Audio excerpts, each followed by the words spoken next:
you wanted the best, you've got the best podcast. The hottest podcast in the world.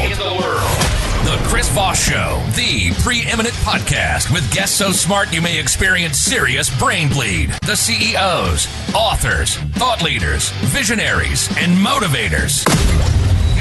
Get ready. Strap yourself in. Keep your hands, arms, and legs inside the vehicle at all times, because you're about to go on a monster education roller coaster with your brain. Now, here's your host, Chris Voss. Hello, it's Voss here from the ChrisVossShow.com. Ladies and gentlemen, the latest season that makes it official. Welcome to 16 going on 17 years of the Chris Voss Show, the oldest performing broadcast that still does daily posts of wonderful interviews. I was like, what do we do again on a daily basis? Anyway, refer the show to your family, friends, and relatives. Go to goodreads.com/Chris Voss, LinkedIn.com/Chris Voss, Chris Voss1 on the TikTok, getting all those crazy places on the internet. Today, an amazing young man on the show. We're going to be talking about his book series and the books he's writing and he's written and the ones he's writing for the future. I was trying to do past, present, future there, but I screwed that up. But that's why you listen to the Chris Voss Show. It's because we're human here. We do screw ups. But they sounded funny in my head. Opinions expressed by guests on the podcast are solely their own and do not necessarily reflect the opinions of the host or the Chris Voss Show. Some guests of the show may be advertising on the podcast, but it is not an endorsement or review of any kind. Today's featured author comes to us from bookstolifemarketing.co.uk. With expert publishing to strategic marketing, they help authors reach their audience and maximize their book's success. He is the author of the latest book to come out called US 98. Destination DADE City by Paul Dean Moore is going to be joining us on the show. And his series, it's a 3-book series, part of a 3-book series, maybe more, we'll find out, is all under the US 98 if you search for it there on the interwebs in the sky. So we'll get into it with Paul here. He is a retired Salvation Army officer living in Central Florida. He writes using an understanding of people he has met in 40 years of active ministry in the Midwest of the United States. Writing is one of his many hobbies, inspired by his love of life and challenged by his youngest daughter. Welcome to the show, Paul. How are you? I'm fine, and thanks for the introduction. I appreciate it. Nice to meet you, by the way. Pleasure to meet you as well, and thanks for coming on the show. Give us your .coms. Where can people find you on the interwebs? Actually, they can't, because I have no website at this point. They're just going to have to come find me. And they can find you on the Amazon? They can find me on Amazon. That's the one place they can. The Amazonian. Do you have any emails or any social media? I do have my email, and anybody's welcome to get a hold of me there at pdmore52@aol.com. Yes, I still use AOL.com. Yeah, and I'm old, and I lean right into that. You got to own it, right? That's right. Whatever you do in life, just own it, and then it'll probably look good. So give us a 30,000 overview of what's inside your book, sir.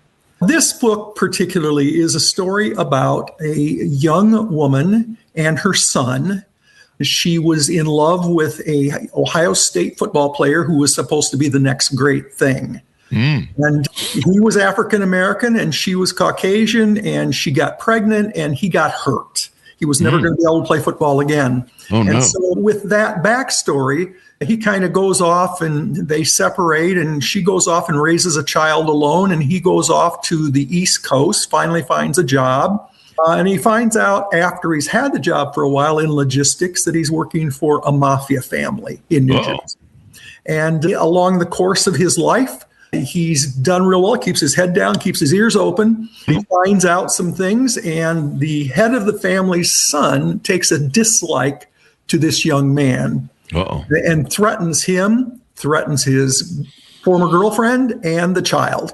And with that background, then he decides, I'm going to go state's evidence against this family, this particular family in the mafia. And of course, the United States government, the Department of Justice, likes that idea, and they want to protect the child and the mother, and so they put them into witness protection. And so they've been living outside of Columbus, Ohio for many years. She works in a dentist's office as the business manager, but suddenly they've got to go somewhere else and become somebody else. And so it's a story about them doing that while he's trying to stay away from the family. And there's all kinds of intrigue with that, because the mafia people still want to kill him. They still want to harm his family. and the U.S. Marshals are there to keep it from happening. And it's an interesting story. I like writing it. It was a lot of fun. People who read the book really enjoy it. They say they're great characters, and I'm just glad the way the book has come out. It's a fun book to read. That's all it's supposed to be. Now, this is book 3 in a 3-book series, or is it capped at 3 books, I should ask? It's not capped at 3. I'm working on the 4th book right now. And that one, the stories are all different. What ties these stories together is they're all in small towns along US 98 in Florida. And so I decided that would be how I would tie the books together, not by character, not by time frame, not by anything else, just the fact they're in these little towns along US 98 in Florida. And I live not far from there in retirement, and it's a nice place to live. And I love small towns. That's where I came out of. I noticed in your biographical stuff, you came out of a small town in Iowa. I came out of a small town in Indiana. You might be thinking the other Chris Voss. Okay, might be. Yeah, there's a Christopher Voss who hijacked our brand. Well, too bad. 7 years ago. Yeah. But you write what you know, right? And I do. You're writing these small towns in Florida and different things. What was that thing? And what was that movie, The Monster, where that gal was cruising up and down the small towns of Florida and killing people? I think she was I don't know if you remember that. I don't remember that. Yes. And I watch a lot of movies, so that's... I think it's Theron. Louise Theron. Theron, yeah. Charlize Theron. Charlize Theron. I believe it was her. I'll have to double check this as we go through. But what inspired you from this story? I imagine it was from your rich history we cited in your bio, that this experience, you write what you know. Yeah, and I've met so many different personalities over the years, all different kinds of people. And what I try to do is just listen and hang on to pieces of it and bring them together in the characters. And so that's really, all of my characters are a composite of people I've known through the years. And I'm fortunate that I've had this opportunity because, to be honest, being in the Salvation Army, I have met people that are living on the streets all the way up to people who live in governor's mansions and everything in between. And so I've had a lot of experience. I've been a lot of places in the Midwest, and people are all the same. Everybody has a story, and that's what I try to tap into, are the stories. Everyone has a story. We talk about that a lot on the Chris Voss Show. Stories are the fabric of our lives. It's everything about us. Our stories, what we collect, what we talk about, what we experience. If you took away all my stories, I don't know what I'd do. I'd just sit around and stare at the wall or something. Yeah, even today, I was talking to a young man I'd never met before. He's in his probably late 30s, and he was telling me about he spent 13 years in the U.S. Navy. And talking a little bit about that. And that's his story. And I wanted to hear it. I said, tell me about yourself. Tell me your story. And so that's great. And people are like that. And everybody's got a story. When did you first tune into the importance of stories and being a story collector? What used to be in Africa before they could write stuff down was called a griot. And he or she would be the human griot, the human historian for the tribe. And they would keep all the stories and all the records of the tribe in their head, which is interesting as long as the librarian doesn't get eaten by the lion, or come down with disease. But I guess they have a backup too. But when did you get tuned into this, that stories were important and collecting stories and the interest in them? It really goes back to my childhood, growing up in this small town in Indiana and watching things happen around me. And much of it was tragedy. I was relating to someone today that at 5 years old, I watched one of my best friends die. He had been hit by a car. And I can remember running down when the sirens came, running down the street and seeing a fireman holding this friend of mine in his arms, and the child is bleeding from his everything on his head when he died. And then they had the wake in his family home. I remember being drugged down the alley by my brother. And out of those experiences came stories. Yeah. And later on, there were other tragedies that I saw. A member of my own family was actually killed by her son, who was mad at his mother. He was 13 years old, and he killed his mother. But things like that, and those make an impression. They just make an impression. So I began to hold on to those stories. And then I got married, had 3 little children, and my wife was killed in a car accident. And suddenly it's, okay, not only am I a single father, not only am I grieving, but there's a story. And I wanted to preserve the story for my children so they would know who their mother was, because when she died, they were 9, 7, and 3 years old. Oh, wow.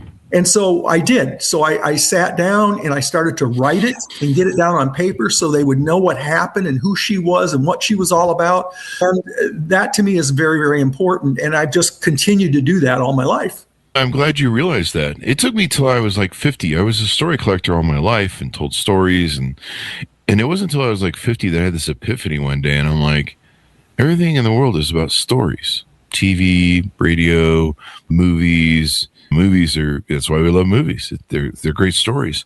And a lot of these stories we learn from. There's no owner's manual that comes to life. And so sharing our stories helps us share not only uplifting things and exciting things that inspire us to do better and help lift all of us, but also overcoming tragedy, overcoming cathartic times where we find ourselves at that bottom and we rise from the ashes like Phoenix. And those stories, we love those stories. We like the comeback stories. We like the stories of good versus evil and good wins. And sometimes it doesn't. And those are stories too. But those are the ways we learn. So I'm glad you found that out. I wish I'd thought about it earlier, identified it earlier, because stories became much more valuable to me. And hopefully they are to my audience, because that's what we all are, storytellers. And you take away our stories, good, bad, and ugly, the things we survive in life, a lot of people can learn from those lessons. When did you start writing? I actually started writing many years ago. I decided late in life, I was in my 50s actually, to go back and finish my education. And I ended up going to a doctoral program that was part of the Crystal Cathedral in California when Robert Schuller was still alive. And I went there and got involved in a program with them. And so I was working on this doctorate and I was listening. I had the ability while I was there to listen to some of the best preaching in the world. They had videotaped, over 1,000 different people preaching. And most of the really good ones, the ones that I identified with, were people who told stories. Mm-hmm. And so that really got me at that time, and I've just continued to do that. So when I wrote my dissertation, it was all about people, and I wanted to help other Salvation Army people be better at presenting God's word. And so I worked with them on that. It's how you do it. It's not necessarily always what you say, but sometimes it's how you say it. Ah, that's really true. Because you can say F you to somebody, or you can nicely say a different way of saying F you. Exactly. I'll call you later or something. I don't know. Yeah. And so, it's great that you discovered that at an early age. I think there needs to be more writing classes that help teach people how to write. It's so amazing that when people, especially ADHD people and people that, deal with depression and different things, writing stuff down really helps, because the brain is usually beating you over the head trying to remind you of stuff so it doesn't forget. And when you put them down to paper, it tends to back that brain off, and that old monkey brain off, and go, hey, okay, he's got it on paper, so it's good. So it can be really cathartic too when going through challenging times, like you said, wife passing and stuff like that. It can be a good therapeutic resource to put those feelings to paper. Otherwise, you are washing them, and your monkey brain keeps you focused on them so that you don't do the same things and focus you on what's important. But writing stuff down really helps put it down pen to paper and kind of get it out of your brain. And I really like that. It's a great feature, especially if you're up late at night worrying about things. Put a pen and paper next to the bed and write stuff down. And sometimes that's where you get your best inspiration for books.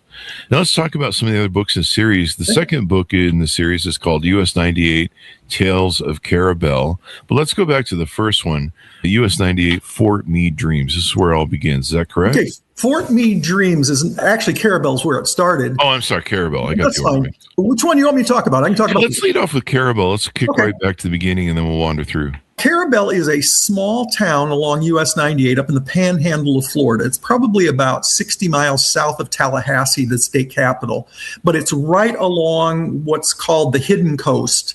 And I don't know if you remember this from old war movies, but when the military would do an assault on a beach, they would send these landing crafts in, and the door would drop down and the guys would rush out. All those drivers of those were trained in Carabel, Florida before World War II.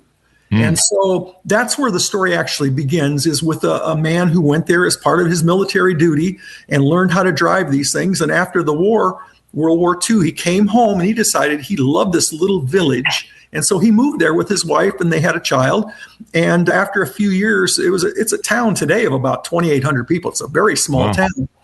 But he decided that he couldn't stay there. There was no future for him work-wise. So he gets ready to leave, and he and his wife pack up and leave, but the son wants to stay. And the son ends up working on fishing boats. And then it becomes his story. And then he gets married, and they have a child, and it becomes their story. And then with time, then that child has a child, it becomes his story. And so it just moves through the generations of all these. And the final character in the book is actually a boy who has autism, who is a musical savant. And it talks about this child going to school, and he has absolutely no understanding of numbers at all. And I actually have a grandson who is 80, and he has some aspect of the spectrum of autism. He doesn't have exactly what this character had, but this little boy, he goes to school, and he finds out in working with him one-on-one with his tutor that he really understands music, and he can sit down. If he hears it, he can sit down at the piano and he can play it, even though he's never had any lessons. And so it becomes this little boy's story of what happens to him. And then he loses all his family, and he doesn't understand why they're all gone. And he thinks he's all alone in the world, but come to find out he's not. And that's what the story is about. It's about this boy and his story. And I call him Willie Boy. Actually, Willie Boy. Everybody in town calls him Willie Boy, and they all know him because he walks around and he mows people's grass for free. Oh, wow. Yeah, and that's kind of his story. But again, it's the story of his family and what happens in his life. And that's the Carabelle story. And it's a good story. A lot of things happen. I had one person who criticized it and said, too many of your characters die. And I said, have you ever looked at life? People die. That's what they do. They die. But you have to learn to deal with that too. But that was my first story. And then about a year later, then I started working on the second book, which is at Fort Meade. Fort Meade is I live just outside of Lakeland, Florida, which is between Tampa and Orlando. And about 13 miles south of me is a place called Fort Meade. It's a little town again. And there I set the story for a young man who goes off to the Civil War, and he's a horseman. So he gets into the cavalry for the South and gets injured, ends up having to hobble back to Florida from Ohio, where he's in a prison camp with one of his legs removed because it was shot, and he comes on a crutch. But what he wants to do is he wants to build an Atlanta-style mansion for his family that he's eventually going to have in this little town of Fort Meade that he came from. And what happens is once the house gets built, all these strange things start to happen in dreams. Everybody who stays in the house has dreams. And so the title of the story is Fort Meade Dreams. And in the story, it kind of works its way through, why did the dreams start? What are they about? Are they real? And then what happens with them at the end of the story. And so that's the way it works is through. And it comes to current day. The house is rehabbed by an architect who used to live in West Palm. And he and his wife, they start having dreams in the house, and they find out some things about the history of the house they didn't know. That's what that book is about. So yeah, very different. It's my favorite, actually, of the three books I've written. I like the story there the best because I think it's a little different. And it's a lot of fun in that sense. Now, do you see yourself making a fourth book in this series and onward? Yeah, actually, I've already started on it. The next one is called Secrets of Perry. Perry, Florida is also along US 98. It's north and west of where I live. And again, this one is going to be about secrets that become uncovered in the course of the story. And the story has to do with a young man who grew up outside of Tallahassee and ends up moving to Perry after he's been in the military and sees his best friend shot and killed in Afghanistan. And so he's got PTSD issues. He's got all kinds of issues. His father has remarried because his mother died. He can't go home. What's he going to do? Where's he going to live? He ends up working in a cemetery, helping to dig graves. And in that, there are secrets. And he starts uncovering secrets with another character in the story. And I think it'll be a fun ride for a reader just to follow that story along and see where it goes. There'll definitely be secrets. Definitely be secrets. Maybe some, what do they call those things? Egg, the egg, they're little, they're like egg. It's like when you find an egg, they're like little Easter egg. They do that in gaming. They put little secrets in and little nuances that you can catch. Yep. So do you see a cap to the series, or is it you're going to write it out as long as you can? As long as there's small towns in Florida on US 98, I can keep going as long as I want. So it really has to do with me at this point. I'm retired. I'm not doing this for money. I'm not doing this for anything like that. I'm just doing it because I want to give something to my friends to read that's just entertainment. We have enough bad things we can see. All we got to do is listen to media and we can hear bad things and hate everybody. And I don't want that. I just want people to have something they can hang on to and they can enjoy. It's great to entertain. Do you see any other types of books, or sometimes authors will have multiple lines of stories? They'll have one character is over here doing this. They have a different character and he does a storyline. Do you see any future of maybe you writing any other sort of storylines? I don't know. I've actually written 7 books total at this point, but the others are not fiction. I wrote one that was really fascinating to me. I was in the Twin Cities, Minnesota. And I don't know how aware your audience would be of this, but there's a big influx of people into Minnesota who are Scandinavian. It's happened over the last 100 years. And the Salvation Army actually had some strictly Swedish-speaking Salvation Armies. And I worked on putting their history together. And so they had many thousands of pictures and articles in Swedish. And my wife was from there, and it was just fascinating. And my father-in-law was still living. He was 97 and was sharp as a tack. And he was able to tell me stories of things that happened back in the 30s and the 1940s. And I was able to incorporate all these. And I found things that went back actually before the 1900 stories out of this group of people from the Salvation Army and what happened when people emigrated to America. So I've written that book, and I've written my dissertation book, which has to do with preaching. And then I've written my family story, and I've also written my own personal story. And someday those will be available to people if they want to read them, if they find them fascinating. I think I've had a pretty fascinating life, actually. I mean, I told you that I buried my first wife. I buried my second wife too. She had cancer.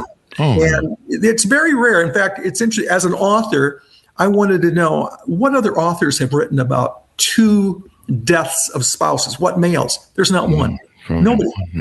There's women who have talked about having multiple spouses who have died, but not men. And I thought maybe that's something I should think about writing someday, is the experiences, because it's very different. Very different. Yeah. And it's I think you should write about it.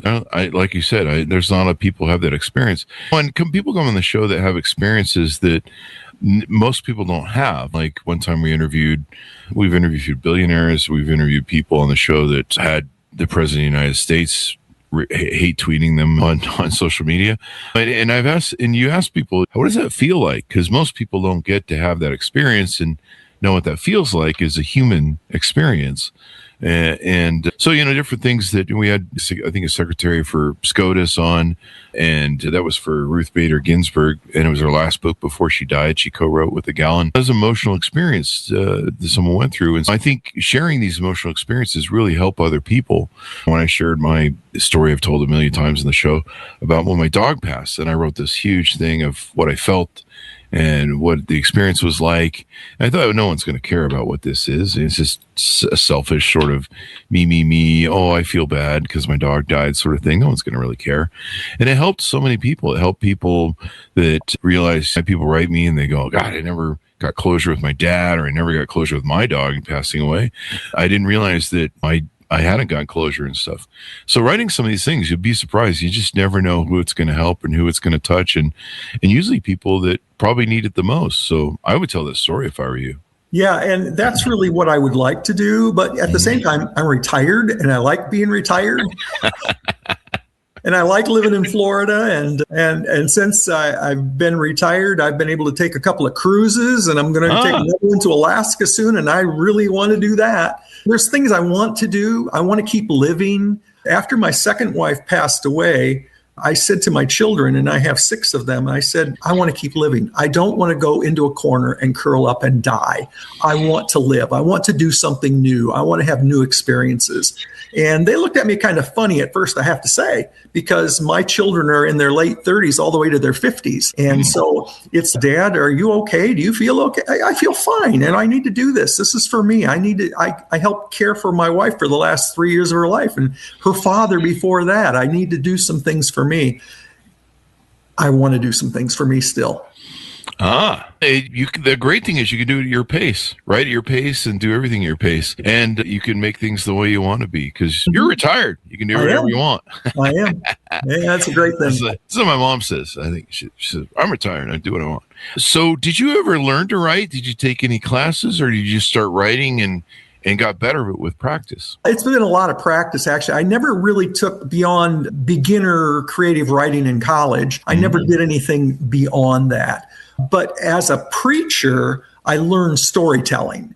And so I brought that into the writing. So, and then I have to say, I've learned to use helps from the internet on the writing. I'll take a paragraph and I'll write it and I'll put it in there and say, I'll let the internet tell me where it's strong and where it's weak and what they suggest maybe I could do. And so rather than using an editor on the DADE City book, I just let the internet lead me. It wasn't AI, but it was letting them look at my grammar, make suggestions. Sometimes I took them, sometimes I didn't, but it helped my writing be easier to understand, I think. Yeah.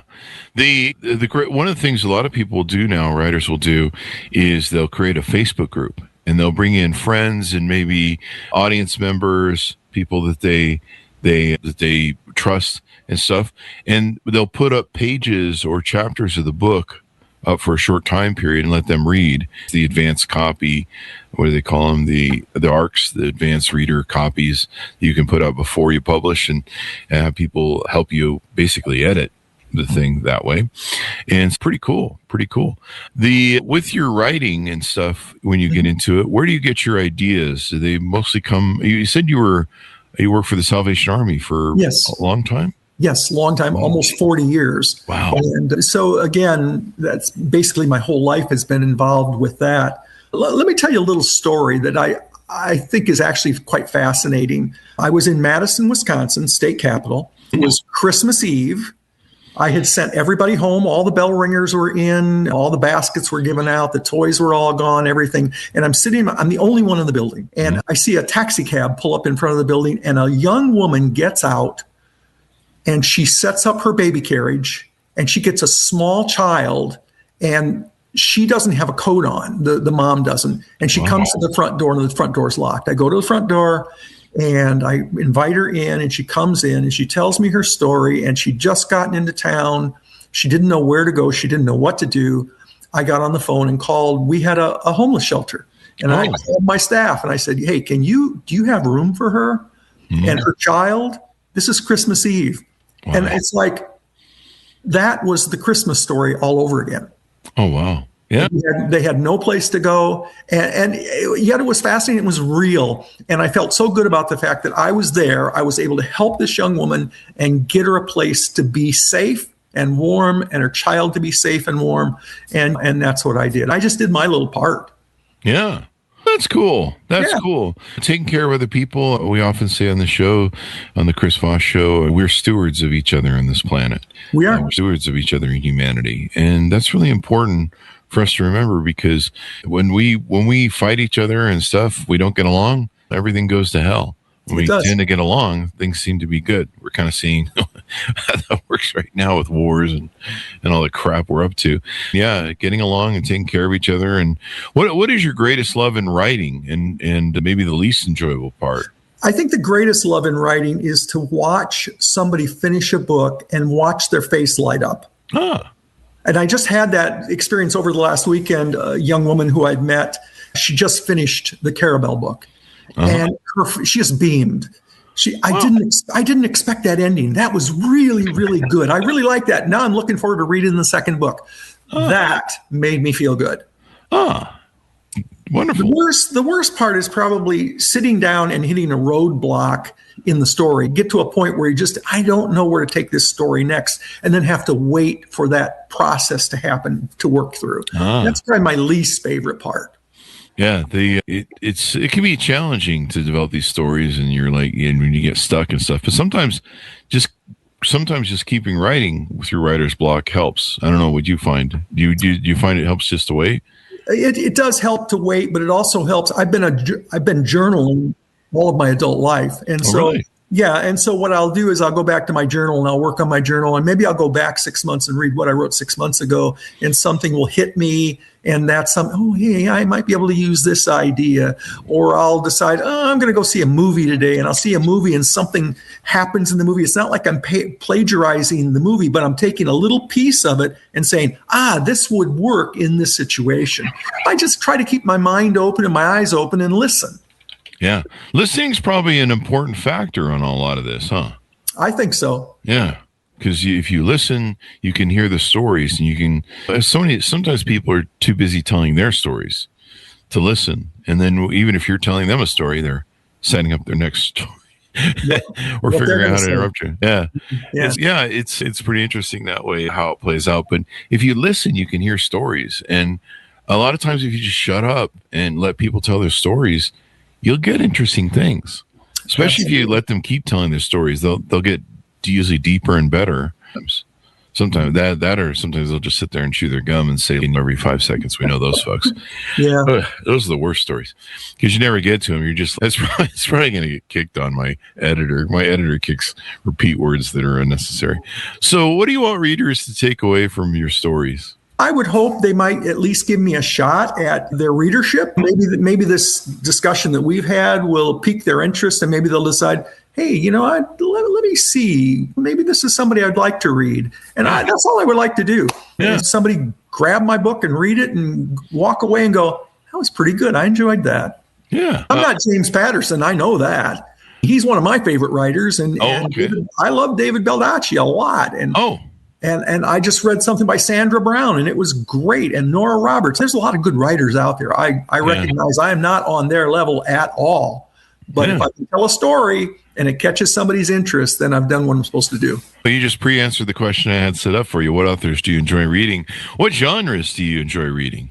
Right now, I'm actually reading something that was written by, it's a Christian book. It's written by David Jeremiah, who's a pastor out on the West Coast. And I'm reading something, he calls it the Book of Signs. And I'm reading that right now. But before that, I was reading a David Baldacci book. I also like a guy by the name of John Sanford, who writes a lot of things about the Twin Cities. And they're basically crime books. But I do like to read those stories. He's a great storyteller. So there's a lot of people that I do like to read. Dan Brown, I love his books.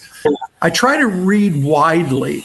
And then I also try to read things that are not always fiction. So I do read some other things. I love history. And so I'll read a history book, and then I'll start a history book, and I'll think that's boring, and I'll put it away. Do you find that the variety helps just make for better writing for you? Yeah, it does. I like to be aware of their style also as they write, and see how do they actually put things together, and is this something that I would like to try? So we'll see. Yeah, we'll see. It's good to have that diversity, and of course you can see how other people develop their characters and all that good stuff and everything else. So it sounds like you got a great future going on with what you're doing. How has writing changed you personally, would you say? Oh, that's a tough question. I think it's simply made me more aware of people around me and their stories. I didn't really tell you how I started. I got this first inspiration to write. It was my daughter and I would drive her to school in the morning. She was about in 5th grade. And every day before we got in the car to drive her to school, this man would walk by our house. We didn't know the man. We knew nothing about him, but we knew he wore a blue coat every day. And my daughter and I started telling each other stories about the man in the blue coat. Every day it'd be like a new chapter about the man in the blue coat. And we knew nothing, but we were just making up these stories. And by the time I dropped her off at school, we told the next chapter of the man in the blue coat. And after I retired, my daughter said, who is now a child therapist, in Orlando for kids who have been abused. Oh, wow. Yeah, she said to me, Dad, when you retire, you need to write the story of the man in the blue coat. And I did, but it was only 2 chapters long. And she says, no, not a short story. You need to write a long so that's all you're getting on the man in the blue coat. But that's what inspired me then to start writing the first novel. It's good you had that inspiration, some critical advice there. Yeah, and what's also interesting with her is in my second book, the Fort Meade book, I needed a picture of a house that did not exist for the cover because this was a fictitious house. And so I said to my daughter, I said, hey, can you draw me a house? She drew this house. Oh, the one that's on the cover? Yeah, wow. She was an art therapist major in college, so she really knows her art. And she drew the house exactly the way I wanted. And I give her credit inside the book that she designed the cover for me. It's a family affair now. Family affair, that's right. Yeah. I love when authors, if their children are willing, I suppose, bring them into the fold. Sometimes they'll write a co-book with them and try and inspire that authorship. Yeah. And man, I'm as a kid going, man, I wish my dad would have been like, let's write a book together or something, or let's write some books. Because I definitely was writing at an early age. And I would write little limerick poems, like Dr. Seuss type sort of rhymes about people in my school or my classes. And then we'd get up and read what funny stories that we'd written about folks. And I was writing and interested in reading and writing early on. But I never really put the thing together. I just started writing lots of crap. And then eventually I was like, maybe I should turn this into a book or something somebody wants to read. And so, yeah. What surprising discoveries have you made during your writing process, maybe about yourself, about your life, maybe epiphanies you have? Yeah, one of the epiphanies is I'm not really good at the business part of this. And there are a lot of people out there that want to take what little ability I have and try to exploit it for their own financial gain. And I'm getting calls literally daily from people who want, we could help your book. We'll take it to the Manila Book Fair, or we'll take it to Singapore, or we'll take it to Miami. And, what's this going to cost me? Oh, for only $700, we'll take it for you. You don't have to go. We'll just take it. We'll put it on our stand. I said, yeah. And I said, how much will I gain from that? And the answer was, we can't guarantee anything. And those kind of things. And that's one of the things I've learned. I'm really not that. I'm not a marketer. I don't know the first thing about marketing. I know a little bit about writing. That's all I know. Yeah. That's all I know.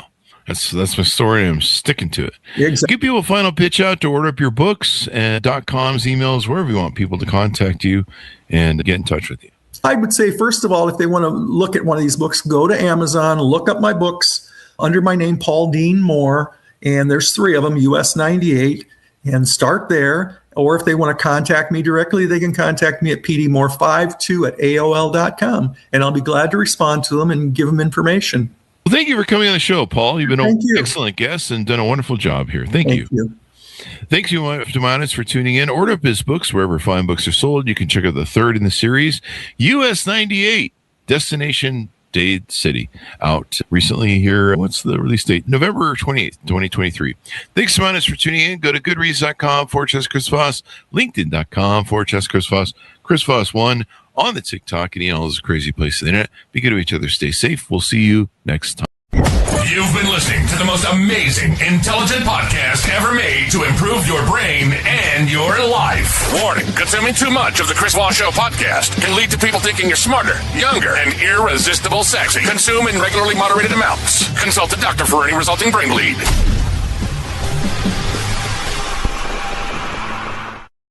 All right, great job. Wonderful stuff there.